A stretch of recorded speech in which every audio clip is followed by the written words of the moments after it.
নিজে সমীক্ষক হয়ে স্বামীর ভুল তথ্য দিয়ে বাংলার বাড়ি পাইয়ে দিয়েছিলেন। ধরা পড়তেই টাকা ফেরত দিলেন মহিলা সার্ভেয়ার।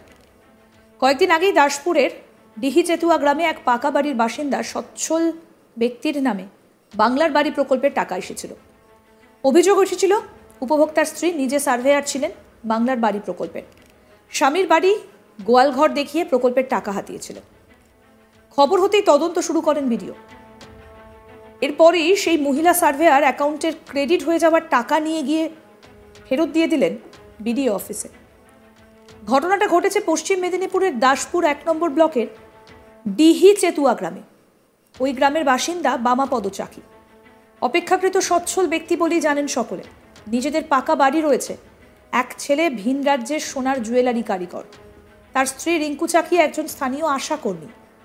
গ্রাম পঞ্চায়েতের পক্ষ থেকে তাকে ওই এলাকায় বাংলার বাড়ি প্রকল্পের যে সার্ভে টিম ছিল তার পথপ্রদর্শক হিসেবে নিযুক্ত করা হয়েছিল। অর্থাৎ সরকারি সার্ভে করার টিম এলে তাদের এলাকা ঘুরিয়ে সার্ভে কাজের সঠিক তথ্য দেওয়াই তার কাজ ছিল। সরকারি হিসেবে দেখা গিয়েছে রিঙ্কু চাকির স্বামী বামাপদ চাকির নামে ওই বাংলার বাড়ির জন্য আবেদন করা হয়েছিল। সার্ভেয়ারদের রিঙ্কু চাকি দেখিয়েছিলেন ওই বামাপদ চাকি একটা গোয়াল ঘরে থাকেন, তার নাকি কোনো বড় বাড়ি নেই। ভাঙা গোয়াল ঘর দেখে সার্ভেয়াররা বাংলার বাড়ি মঞ্জুর করেছিলেন। সেই হিসেবে প্রথম কিস্তির ৬০,০০০ টাকা ক্রেডিট হয়ে গিয়েছিল বামাপদ অ্যাকাউন্টে। তারপর বিষয়টা প্রকাশ্যে চলে আসে। অভিযোগ ওঠে রিঙ্কু চাকি পক্ষপাতিত্ব করে এই কাজ করেছেন। যদিও অভিযোগ অস্বীকার করেছেন রিঙ্কু চাকি। কি বলছেন শুনব। এই যে পাকা বাড়ি এটা কার? এইটা দেওয়ারা করেছিল। আমি কিছু আমার স্বামী রোজগার করতে পারে না প্রথম থেকে। আমি আমার দেওয়ারদেরকে বলেছিলাম একটা রুম অন্তত আমার ছেলেকে দেবে, আমি জিনিস বিক্রি করে পয়সা দিচ্ছি। কিছু পয়সা ওদেরকে দিয়েছিলাম। রুম আছে আপনার, তাই তো? একটা রুম আছে, হ্যাঁ কি না? এই ঘরটা আপনার? হ্যাঁ, ওরা যদি দেয়। এইখানে আমার কোনো কিছু না, পয়সা দিলে এরা কিছু আমাকে দেবে না, এখন বলেছে দেবে না। আমার মাটির ঘরে আমার এই জায়গা কার নামে?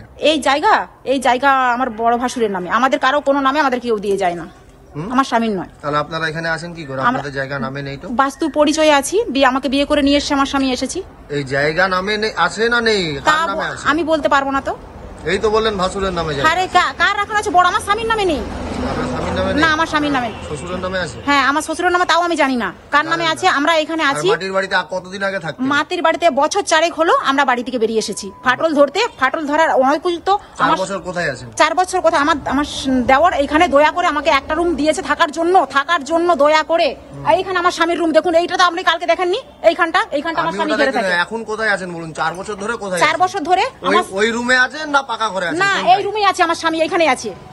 ৪ বছর। পাকা ঘরে থাকেন না? পাকা ঘরে থাকে না। থাকে না, তাই না। আমি ওইখানে এই ইলেকট্রিকের মিটারটা কার নামে? ইলেকট্রিকের মিটারটা বামা চাকির নামে আছে, পঞ্চানন চাকির নামে আছে। বামা চাকি ওইখানে মাটিটা ধসে যাওয়ার ফলে মাটি খেয়ে যখন নষ্ট হলো, অফিসাররা বললো এখানে এসে মিটারটা রাখার জন্য। আর কিছু বলার আছে? হ্যাঁ, আর কিছু বলার আছে। তাহলে এখানে আপনি আশা কর্মী আমার স্বামীকে ঘরটা পাইয়ে দিয়েছে। আপনি সার্ভে কে করেছিলেন? সার্ভে করেছে অফিসার। প্রথমত দুবার লিস্ট আমার কাছে। আর না, আমি ছিলাম। আপনি আমার কথার উত্তর দেন। আপনি চাচালে কোনো কথা শুনবো না। আপনি আমার হ্যাঁ, আমি ছিলাম। আমি সার্ভে করতেছিলাম। আমার উপর আমি শুধু ঘর চিনি দিয়া। এটা বামা চাকির বাড়ি। সার্ভের কাজ করছিল অফিসার। হ্যাঁ, অফিসার কাজ করেছে। সার্ভের দায়িত্ব দিয়েছিল পশ্চিমবঙ্গ সরকার দেয়নি। অফিসার কাজ করেছে। আশা কর্মীকে শুধু বাড়ি চিনিয়ে দেওয়ার জন্য। কেন্দ্র সরকার এইবারে লিস্টে বলা ছিল বাড়ি চিনানোটাও সার্ভে। হ্যাঁ, না, বাড়ি চিনানোটাও সার্ভে। বাড়ি শুধু চেনানোর জন্য আগের বারে লিস্টে আমার পড়ে। আপনি আমার কথার উত্তর দিন। আপনার আচ্ছা, ঠিক আছে, আমার বকা শুনতে হবে। প্রথমবারে আমাকে যখন লিস্টে দেওয়া হয়েছিল দায়িত্ব, তখন আমার সঙ্গে গন্ডগোল করেছিল পার্টিগত ব্যাপারে। বাইরের লোক থেকে শুনছি না আমি কি বলছি? আপনি আশা কর্মী তো? হ্যাঁ কি না? হ্যাঁ, যারা কমপ্লেইন আশা কর্মী তো। আপনি বাড়ি দেখেছিলেন তো? হ্যাঁ, যারা ব্যাস অতটুকুই, আর কিছু নয়। আর কিছু আমার শুধু দায়িত্ব ছিল বাড়িটা দেখানো, আর কিছু না। অফিসার কাজ করেছে। ওটাই অফিসার কাজ করেছে। হ্যাঁ, ঠিক আছে। ওটা পুরো টিম আকারেই সার্ভে বলে। ঠিক আছে? হ্যাঁ, ঠিক আছে। আপনি না জানলে জেনে নিলেন। এবার কি বলছেন রিঙ্কু চাকির স্বামী বামাপদ চাকি, তার কথাও শুনবো। আমি এই বাড়িতেই থাকতাম। অশান্তি হয়, আমি সবসময় এই ঘরেই থাকতাম। তারপরে সব এসলো, তাও আমি থাকিনি বাড়িতে। আমার মেয়ে থাকতো। মেয়ে প্রথমে তুলে ছবি, তারপরে আমি যে কাজ ছেড়ে এসে তারপরে আবার পরে যখনই হয় তখন বলছে তোমার নামে একটা দরখাস্ত দেওয়া হয়। আমার মেয়ে বলতে তবে আমি করতে। এমনিতে তো ওই ঘরটা আপনাদের দুই ভাইয়ের বা আপনার? না, আমার নেই। আমার এবারে স্ত্রী জানে। আমি আমার সঙ্গে ওইরকম নিয়েছে। আপনি এড়িয়ে যাচ্ছেন কেন? ওটা আপনার ঘরটা হ্যাঁ কি না বলুন। আমার ঘর নেই। বিডিও বলছেন পুরো বিষয়টা তদন্ত করে দেখা হচ্ছে। কি বলছেন বিডিও শুনবো। আজকে তো আমি অলরেডি খবর নিউজ দেখলাম, অলরেডি মানে লোকাল অথরিটি যারা ছিল পঞ্চায়েত মাধ্যমে, যে আপনাদের যেটা মিডিয়া হয়েছিল সেটা সত্যি। এবং আজকে আমি আমার জয়েন্ট সাহেব, এপিও সাহেব, সঙ্গে আমার প্রধান সাহেবকে আমি কিন্তু পাঠিয়েছিলাম। পাঠানোর পরে ওনাকে যখন আমরা বলি বিষয়টি, উনি কিন্তু সঙ্গে সঙ্গে টাকা ফেরতটা আমাদের কিন্তু রাজি হয়ে যায়। তো বা সেই হিসাবে ও প্রথম কিস্তিতে 60,000 টাকা যেটা ঢুকেছিল, উনি আজকে আমাদের কাছে সেটা ফেরত দিলেন। আমাদের প্রতিনিধি শাহজাহান আলী কি প্রতিবেদন তুলে ধরেছেন শোনাবো এবার। বাংলার বাড়ি প্রকল্পের বাড়ি পেতে নিজের স্বামীর ঘর গোয়াল ঘর দেখিয়ে দিয়েছিলেন। এতে সার্ভের টিমে আসা সদস্যরা সত্যি ভেবে নিয়ে তার অ্যাকাউন্ট প্রসিড করে দিয়েছিলেন। কেনই বা হবে না? তার কারণ এই সার্ভেয়াররা যার হাত ধরে গ্রামের বিভিন্ন বাড়ি চিনছেন বা তথ্য সংগ্রহ করছেন, তিনি নিজে তার স্বামীর বাড়ির এই ভুল তথ্য দিয়েছিলেন। ওই মহিলা যিনি ওই সার্ভেয়ারদের টিমকে সহযোগিতা করছিলেন, রিঙ্কু চাকি, তিনি নিজেও একজন আশাকর্মী। সার্ভে করতে আসা সরকারি আধিকারিকদের তিনি দেখিয়েছিলেন বামাপদ চাকি তার স্বামী বলে তিনি পরিচয় দেননি। তিনি জানিয়েছিলেন এই বামাপদ চাকি খুব গরিব এবং তার বাড়ি হিসেবে তাদের গোয়াল ঘরটিকে দেখিয়ে দেওয়া হয়েছিল। তার মতোই এবার সব কিছু দেখার পর আধিকারিকরা সত্যি মনে করে তার প্রসিড করে দিয়েছিলেন এবং শেষ পর্যন্ত প্রথম কিস্তির টাকা যখন তার অ্যাকাউন্টে ঢুকে যায়, তারপর থেকেই চাঞ্চল্যকর পরিস্থিতি তৈরি হয়। এলাকার লোকজন জানতে পেরেই বিষয়টি নিয়ে অভিযোগ করলে শুরু হয় তদন্ত করে ভিডিও যখনই জানতে পারেন বিষয়টি সত্যি, তারপরেই তিনি ব্যাংকে নির্দেশ দেন অ্যাকাউন্ট ফ্রিজ করার জন্য। অবশেষে বেগতিক দেখে সেই 60,000 টাকা নগদ নিয়ে এসে ভিডিওর হাতে সঁপে দিলেন ওই সার্ভেয়ার টিমের অন্যতম সদস্য রিঙ্কু চাকি। ঘটনাটি ঘটেছিল পশ্চিম মেদিনীপুরের দাসপুর 1 নম্বর ব্লকের ডিহি চেতুয়া গ্রামে। ওই গ্রামের বামাপদ চাকি, তার এক ছেলে সোনার কারিগর, যথেষ্ট অবস্থা সচ্ছল, ভিন রাজ্যে সোনার কাজ করেন এবং বামাপদ চাকির স্ত্রী রিঙ্কু চাকি পেশায় আশা কর্মী। তাদের একটি বড় পাকা বাড়িও রয়েছে।